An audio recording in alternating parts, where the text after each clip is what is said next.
ఇలాంటి బుడ్డ బెదిరింపుల్ని నేను కాదు కదా, నా మనవడు నా మనవరాలు కూడా లెక్క చేయరు. వైఎస్ఆర్ కాంగ్రెస్ పార్టీ నేతలారా,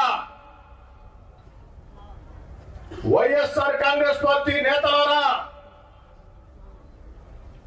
నన్ను హత్య చేయిస్తామని, హత్య చేస్తామని మాట్లాడిన రౌడీ షీటర్లారా, గూండాలారా, మీ బెదిరింపుల్ని నేను కాదు, నా వెంట నడిచే నాయకులు కార్యకర్తలే కాదు, నా తమ్ముడు కోటరెడ్డి గిరే కాదు, 7 ఏళ్ల వయసు ఉండే నా మనవరాలు, 6 ఏళ్ల వయసు ఉండే నా మనవడు కూడా భయపడ్డు.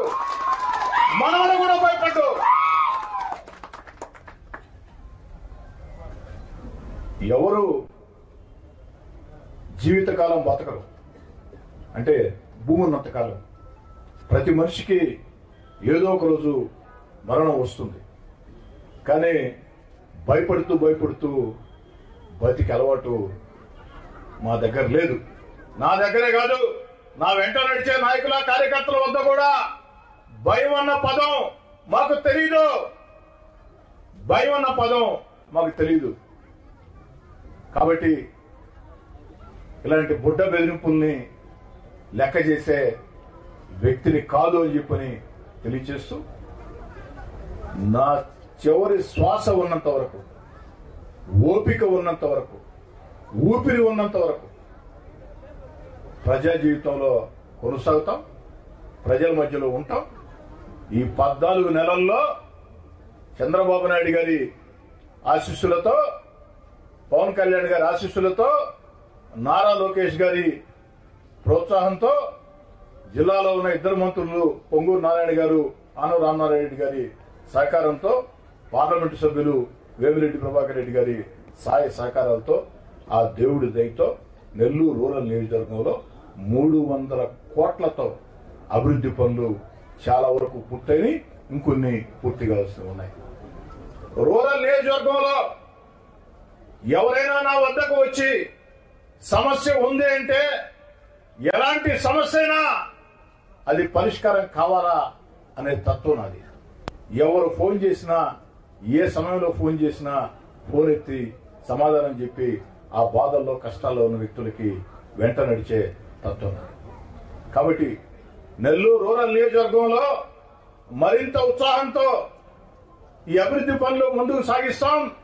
చంద్రబాబు నాయుడు గారు పెట్టిన సంక్షేమ పథకాలు అరువులకు అందిస్తాం. కష్టం నష్టం అని ఏ ఒక్కరు వచ్చినా అండగా నిలబడతాం. చివరి శ్వాస ఉన్నంత వరకు కూడా ప్రజా జీవితంలో కొనసాగుతాం. ఇలాంటి బెదిరింపుల్ని లెక్క చేయనని చెప్పి తెలియజేస్తూ సెలవు తీసుకుంటాం.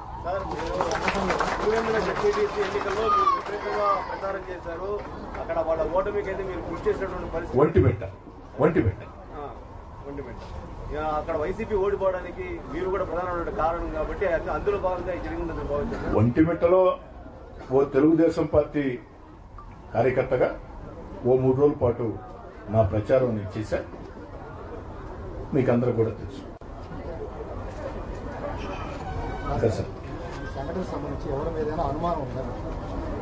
సాధారణంగా బాలకృష్ణ గారు, మీరు ప్రజాశక్తి, వృత్తిపరంగా మీకు పోటీ ఎవరితో ఉంటుందో, మీకు ఏదైనా నష్టం జరిగితే వేళ్లు ఆ వైపే చూపిస్తాయి. మరి తెలుగుదేశం పార్టీ కూటమి శాసనసభ్యుడిగా నేనున్న వేళ వైఎస్ఆర్ కాంగ్రెస్ పార్టీతో నాకు తీవ్రంగా విభేదాలున్న వేళ,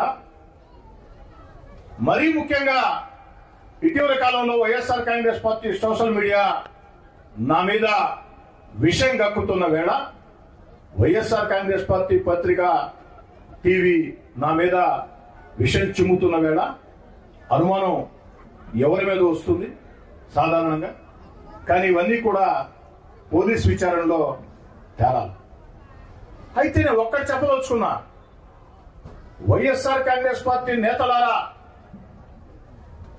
మీకు చెప్తున్నా, ప్రజలకు కూడా తెలియాలని చెప్తున్నా, 14 నెలలైంది నేను 3వ సారి ఎమ్మెల్యే ఎన్నికై. ఏ ఒక్కరినైనా నేను ఇబ్బంది పెట్టానా? ఏ ఒక్కరికైనా నేను నష్టం చేశానా? ఏ ఒక్కరిని ఇబ్బంది పెట్టాల, ఏ ఒక్కరికి నష్టం చేయాల.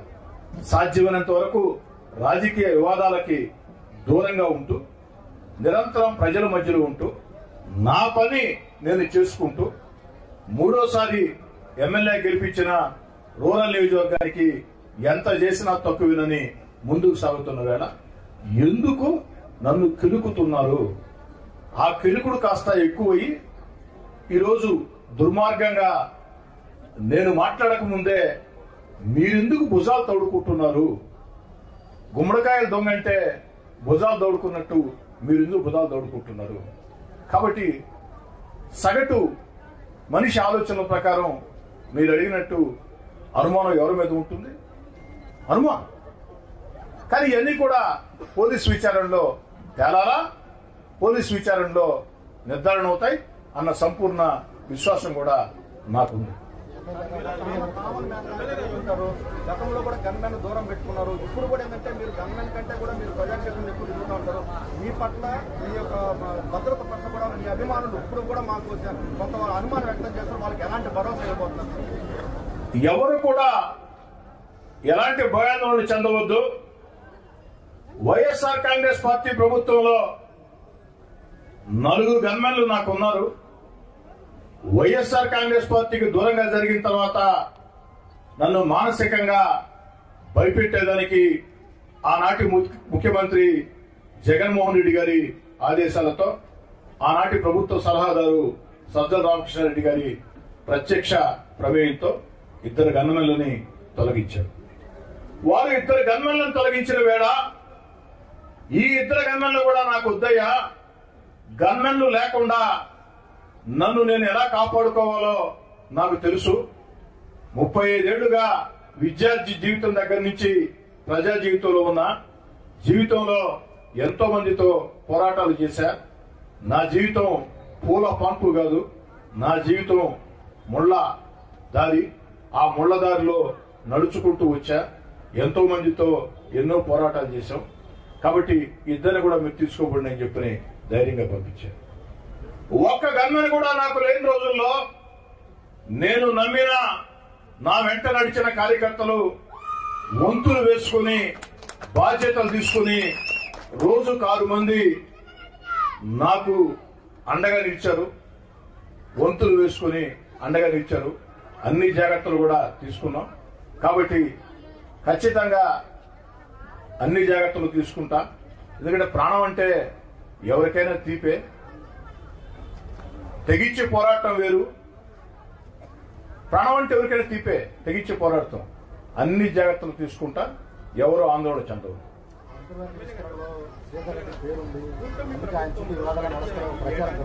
ఒకరు మార్చి గాయస్ బాయ్ ఎవరు ఒకరు ప్రభుత్వంలో గడిచిన ఏడాది కాలంలో 16 మర్డర్లు జరిగాయి. అదేవిధంగా ఒక ఎమ్మెల్యేను హత్య చేయాలని ప్రయత్నాలు జరుగుతున్నారు. ఇంకా సామాన్య ప్రజల పరిస్థితి ఇక్కడ పోలీసు పూర్తిగా వైఫల్యం చెందిందని ఉమ్మడి నెల్లూరు జిల్లా ప్రజలు మొత్తం చెప్తున్నారు. మీరు కూటమి ప్రభుత్వం తరఫున ఎమ్మెల్యేగా ఏం చెప్తారు? పోలీసులు ఎక్కడా వైఫల్యం చెందలేదు. రౌడీజం మీద ఉక్కు పాదం మోపారు. రౌడీలు అంటూ తెలుస్తున్నారు చంద్రబాబు గారి ఆదేశాలతో. ఇక్కడే కాదు, చంద్రబాబు గారు ముఖ్యమంత్రిగా ఉన్నంత కాలం రాష్ట్రంలో రౌడీజాన్ని ఉపేక్షించరు. ఇది చరిత్ర కూడా. ఇటీవల కాలంలో పోలీస్ శాఖ అన్ని చర్యలు చాలా కఠినంగా తీసుకుంటుంది. దాంతో ఎక్కడికక్కడ రౌడీలు నెల్లూరు వదిలి పరారై పారిపోతూ ఉన్నారు. ఒక్కడి మీరు అర్థం చేసుకోండి, ఈ వీడియో బయటికి వచ్చిందంటే ఈ వీడియోలో ఉన్న వ్యక్తిని ఇప్పటికే పోలీసులు అరెస్ట్ చేశారంటే అంటే వేరే నేర సంఘటనలో అంటే పోలీసులు కఠినంగా వ్యవహరించబట్టే, పోలీసులు ఉక్కుపాదం మోపబట్టే ఖచ్చితంగా ఇది సాధ్యం. కాదంటే నాకు ఒక చిన్న అసంతృప్తి జిల్లా ఎస్పీ గారి మీద. వారి దృష్టికి వచ్చిన వెంటనే నాకు కాస్త జాగ్రత్తలు చెప్పుంటే బాగుండేదని నా అభిప్రాయం.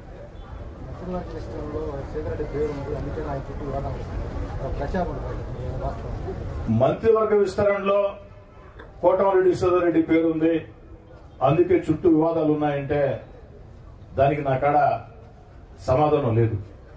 ఏమున్నాయి వివాదాలు? నేనేమైనా వివాదాలకు వెళ్ళానా? నేను ఎక్కడైనా వివాదాల్లో తలదూర్చానా? ఈరోజే కాదు, ఈ 14 నెలల కాలంలో ఆ 16 నెలలు వైఎస్ఆర్ కాంగ్రెస్ పార్టీకి నేను దూరంగా జరిగిన తర్వాత నన్ను నమ్మి నా వెంట నడిచిన నాయకుల్ని, కార్యకర్తల్ని వైఎస్ఆర్ కాంగ్రెస్ పార్టీ నాయకులు వెంటాడినా, వేధించినా, అక్రమ కేసులు బనాయించినా, రౌడీజం చేసినా మేము అధికారంలోకి వచ్చిన తర్వాత ఏ ఒక్కరిని ఇబ్బంది పెట్టలా. ఎందుకంటే మా నాయకుడు చంద్రబాబు నాయుడు గారు స్పష్టమైన ఆదేశాలు, ప్రతీకార చర్యలకి పాల్పడవద్దు, ప్రతీకార చర్యలకి పాల్పడకుండా ప్రజలకు ఏ విధంగా మేళ్లు చేయాలా అన్న ఆలోచన చేయండి. నా ఒక్కడికే కాదు, రాష్ట్రంలో ఉండే ఎమ్మెల్యేలందరికీ ఇచ్చిన మాట శిరోధార్యంగా భావించి తెలుగుదేశం పార్టీ కూటమి ఎమ్మెల్యేలు ప్రజా జీవితంలో ముందుకు సాగుతున్నారు. ఏం దేవ గారు, అజయ్, రాజేష్, మురళి, వర్షాక్, సాగర్ గారు, సురేష్, వెంకటరమణ గారు, మురళి గారు, సురేంద్ర గారు, బాలకృష్ణ కోట అయిపోయింది అనుకోండి, మహేష్ గారు,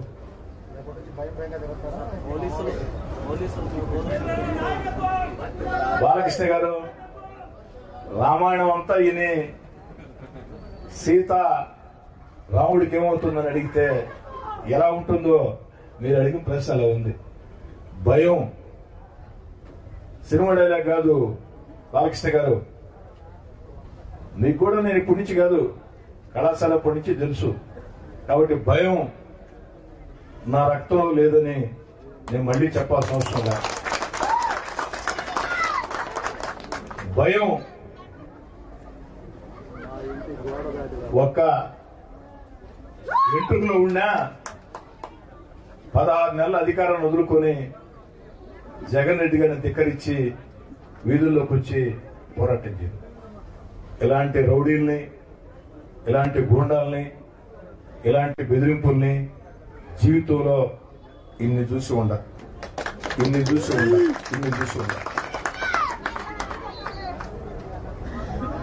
భయపడుతూ బతకటం నా చేత రాదు.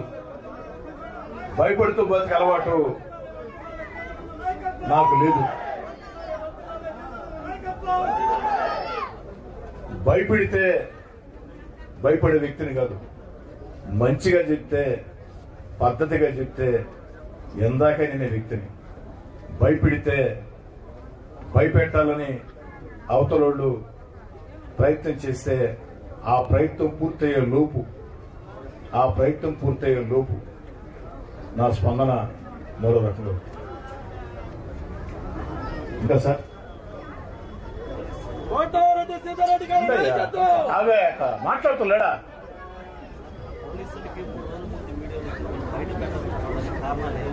అది మీరు చెప్పాలి సురేంద్ర గారు, నేను చెప్పడం కాదు కదా. నిన్న ఎస్పీ గారు స్వయంగా చెప్పారు కదా, 3 రోజుల ముందే ఈ వీడియో మా దృష్టికి వచ్చిందని. వారు ఎందుకు బయటపెట్టలేదు? విచారణ కోసం బయటపెట్టలేదా? అది వారు మిమ్మల్ని అడగాల, పోలీస్ శాఖ మీకు సమాధానం చెప్పాలా.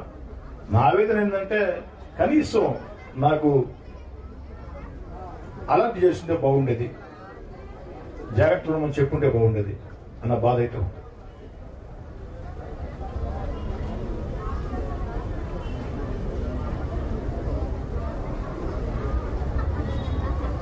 ఎన్ని ప్రశ్నలు అడగమని చెప్పాను సార్.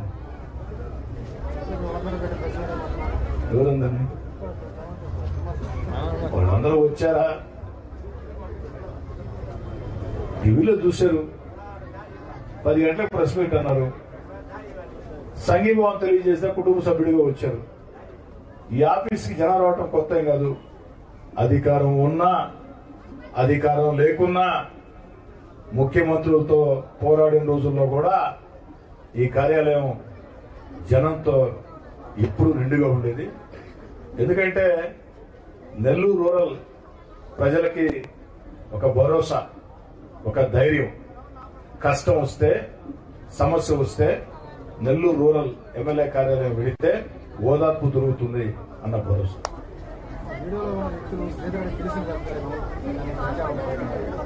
బాలకృష్ణ గారు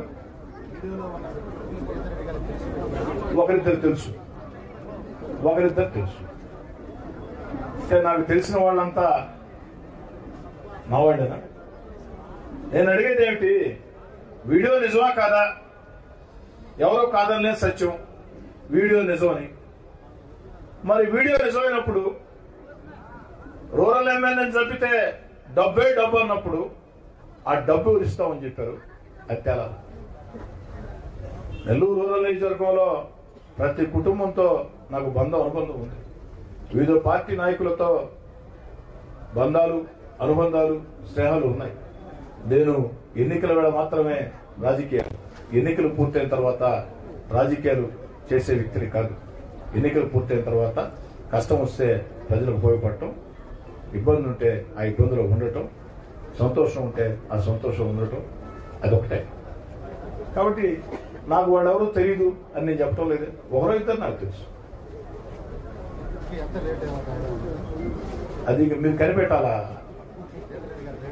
అదే నా హత్యకి, సుపారీ కుట్రకి రేట్ ఎంత మీరు చెప్పాలి. నాకేం తెలుసు, పోలీసులే చెప్పాలి.